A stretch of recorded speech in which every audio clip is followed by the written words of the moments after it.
खुलुमबाय लोगोफोर, बिहार ब्रह्म चेनेलनि खौरां नायगिरि गासैबो रायजो राजा नोंथांमोननिसिम गोजोन फुंबिलिनि गाहाम हामलायथि बावहरग्रोनाय जाबाय। आं दिनै नोंथांमोननि सिगाङाव आरोबाव माखासे खौरां फरायथिनो लादों। आसा खालामो नोंथांमोनहा खौरांखौ खोनासंनानै मोजां मोनगोन आरो बेजों लोगोसेनो नोंथांमोनहा सानफ्रोमबो फुंबिलि आरो बेलासि समाव गोदान खौरांनि आपडेट मोननो थाखाय चेनेलखौ साबस्क्राइब खालामनानै लादो आरो खौरांखौ खोनासंनानै मोजां मोनोब्ला अन्नानै लाइक, शेयार आरो कमेन्टबो खालामनानै होलांब्लानो जाबाय। दिनैनि गाहाय रादाबफोराव दङ। चिरां जिल्लायाव हाइ भल्टेज मोब्लिब गोहोजों 3 सुबुंनि जिउ खहा, 1 जोखोम। आसाम साहा बागाननि खामानि मावग्राफोरनि राङारि हेफाजाब स्किमखौ क'क्राझाराव जागायबाय। पद्म बान्था 2026 आव आसामनि सा-5जों लोगोसे सा-सानजा ओनसोलनि सा-10 नि मुं दं। एल.पि. इउ.पि. फोरोंगिरि थिसनथाइ भेरिफिकेसन फारिलाइखौ दिनै 26 जानुवारियाव फोसावनाय जागोन। 14 फेब्रुवारियाव आसाम फारसे दावबायगोन गाहाय मन्थ्रि मदिआ। आसाम बिधान सभानि बाजेट जथुम्माया 16 फेब्रुवारियाव जागायगोन। मेट्रिक आरो ओइस.एस.नि आनजादआ सोरखारि मिरुफोरावल' जागोन। आसाम सि.एम. दानिया फैदो आबुं रादाबाव। गिबि खौराङावनो दङ। चिरां जिल्लायाव हाइ भल्टेज मोब्लिब गोहोजों 3 सुबुंनि जिउ खहा, 1 जोखोम। आसामनि चिरां जिल्लानि 1 नं एलेंबारि गामियाव 24 जानुवारि सनिबारखालि हरखाबै हाइ भल्टेज मोब्लिब गोहोआ जाब्रबथायाव 3 सुबुंनि जिउ खहा जायो आरो 1 सुबुङा जोखोम जायो। बे जाथाया हरनि 10:30 रिंगासोआव जादों जेब्ला हाइ भल्टेज मोब्लिबा हरखाब नखरनि मोब्लिब लाइनजों बारलाङो, जायनि जाहोनाव बिसोरो गिख्रंथाव जायो। थैनाय सुबुंफोरखौ दैमालु नार्जारि, बिजय मुसाहारि आरो माइकेल बसुमतारि होननानै सिनायथि मोननाय जादों। जोखोम जानाय सुबुंखौ फाहामथायनि थाखाय फाहामसालियाव लांनाय जायो।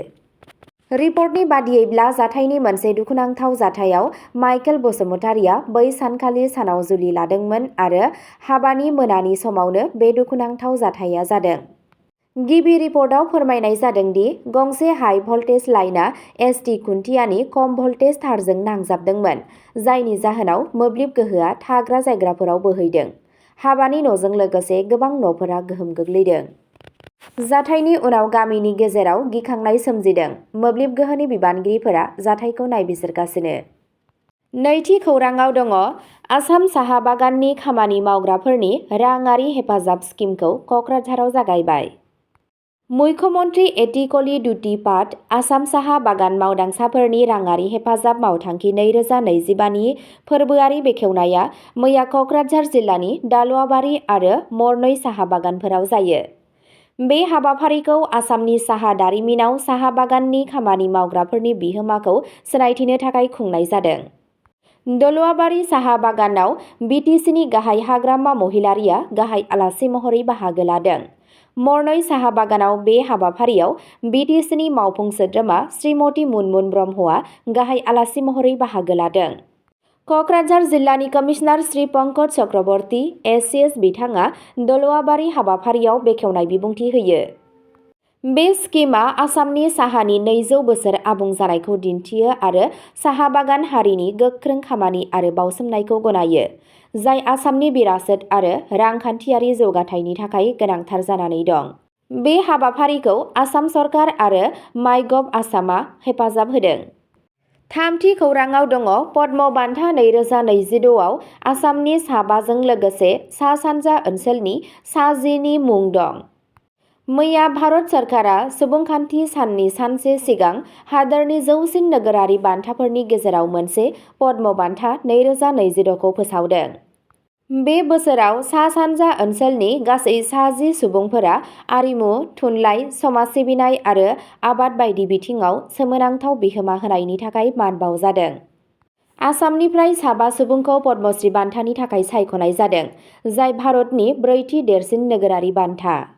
बिथांमोननि मुंफोरानो जाबाय आरिमु बिथिङाव हरिचरन शइकिया, आबाद बिथिङाव जगेश देउरी, मर्नपरान्त पाब्लिक एफायारआव कबिन्द्र पुरकायस्थ, आरिमुआव नुरुद्दिन आहमेद आरो पकिला लेकटेपि। सा-सानजा ओनसोलनि गुबुन बान्था मोनगिरिफोरनि गेजेराव दं समाजारि हाबानि थाखाय तेची गुबिन अरुणाचल प्रदेशनिफ्राय, आरिमुनि थाखाय युमनाम जात्रा सिं मणिपुरनिफ्राय, समाजारि हाबानि थाखाय हाली वार मेघालयनिफ्राय, आरिमुनि थाखाय सांयुसां एस पंजेनार नागालेन्डनिफ्राय आरो थुनलाइ आरो सोलोंथाइनि थाखाय नरेश चन्द्र देब बर्मा त्रिपुरानिफ्राय। बे सन्मानफोरा गुबुन गुबुन बिथिङाव समाजनि थाखाय मख'जाथाव बिहोमा होबोनाय सुबुंफोरखौ मान होयो। बे बान्थाफोरखौ भारतनि हादोरगिरिया उनाव मोनसे फोरबोआव गथायगोन। ब्रैथि खौराङाव दङ एल.पि. इउ.पि. फोरोंगिरि थिसनथाइ भेरिफिकेसन फारिलाइखौ दिनै 26 जानुवारियाव फोसावनाय जागोन। आसामनि सोलोंथाइ बिफाननि मन्थ्रि रनज पेगु बिथाङा फोसावो दि 4,500 गाहाय गुदि एल.पि. आरो गोजौ गुदि इउ.पि. फोरोंगिरिफोरनि थिसनथाइनि थाखाय भेरिफिकेसन फारिलाइखौ 26 जानुवारि 2022 आव फोसावनाय जागोन। जाय बिजाथिफोरनि मुंफोरा बे फारिलाइयाव नुजागोन बिसोरखौ 28 जानुवारि 2022 निफ्राय फिजिकेल डकुमेन्ट भेरिफिकेसननि थाखाय लिंहरनाय जागोन। बिजाथिफोरखौ भेरिफिकेसन शेड्युल, थावनि आरो गुबुन आपडेटफोरनि सोमोन्दै मिथिनो थाखाय सम बादियै गुदि सोलोंथाइ बिथोनलाइ DEE आसामनि मावख'आरि वेबसाइटखौ नायबाय थानो बोसोन होनाय जादों। बे थिसनथाइ हाबाफारिनि थांखिया आसामनि गुदि फरायसालिफोराव 4,500 फोरोंगिरिनि मासिफोरखौ सुफुंनाय, जाय हादोरसायाव गुदि सोलोंथाइखौ गोख्रों खालामगोन। बाथि खौराङाव दङ 14 फेब्रुवारियाव आसाम फारसे दावबायगोन गाहाय मन्थ्रि मदिया। गाहाय मन्थ्रि नरेन्द्र मदिया 14 फेब्रुवारियाव आसामाव दावबायगोन। आसाम चिफ मिनिस्टार हिमन्त बिश्व शर्माया सनिबारखालि फोसावो। गावनि सानसेनि दावबायनाय समाव मदि बिथाङा गोबां जौगाखां बिथांखिफोरखौ बेखेवगोन आरो गुवाहाटीआव बिजेपिनि मावथिफोरखौ थांखिनानै बिबुंथि लाखिगोन। कुमार भास्कर बर्मन सेतु ब्रिजखौ बेखेवगोन। बिथाङा IIM गुवाहाटी अरायथा नङै केम्पासखौबो बेखेवगोन आरो हादोरसानि थाखाय गं 100 मोब्लिबारि बासफोरखौ बेखेवगोन। उननि समाव गाहाय मन्थ्रिया खानापारायाव बिजेपि दोलोनि मावथि सोद्रोमाफोरनि मोनसे गिदिर जथुम्मायाव बिबुंथि लाखिगोन। थांनाय दानथामनि गेजेराव गाहाय मन्थ्रि मदिनि आसाम फारसे दावबायनाया थामथि खेबनि थाखाय जागोन, जाय हादोरसायाव जौगाखांनायनि फारसे मिरुनि नोजोर होनायखौ दिन्थियो। द'थि खौराङाव दङ आसाम बिधान सभानि बाजेट जथुम्माया 16 फेब्रुवारिनिफ्राय जागायगोन।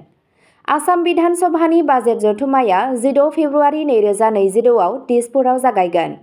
आसामनि रायजो बेंगिरि लक्ष्मण प्रसाद आचार्यआ मावख'आरि फोसावथाय होनानै जथुम्माखौ लिंहरदों।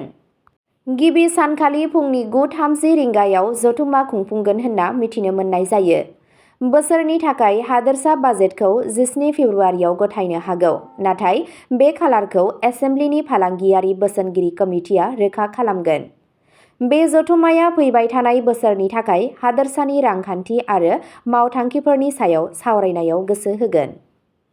स्निथि खौराङाव दङ मेट्रिक आरो OHSनि आनजादआ सोरखारि मिरुफोरावल' जागोन, Assam CM।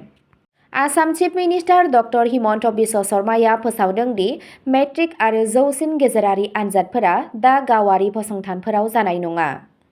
Chief minister Himanta Biswa Sharma बिथाङा बुङो दि बे थिरांथाखौ दिदोमथि थि खालामनो आरो आनजादनि गोख्रों मानथाखोखौ फोथांना लाखिनो थाखाय लानाय जादों। बिथाङा रोखा खालामना होयो दि बर्ड आनजादनि गासैबो लाहार-फाहारखौ थिखानाय सोरखारि फसंथान आरो गनायथि होजानाय आनजाद मिरुफोरनि गेजेरजोंसो सामलायनाय जागोन। बे थांखिया गासै हादोरसायाव बर्ड आनजादनि खुंथायाव गोरोंथि आरो सैथोथिखौ बांहोनाय। अब्ला दिनैनि खौरां फरायथिनाया एसेनोसै। गोजोन्थों।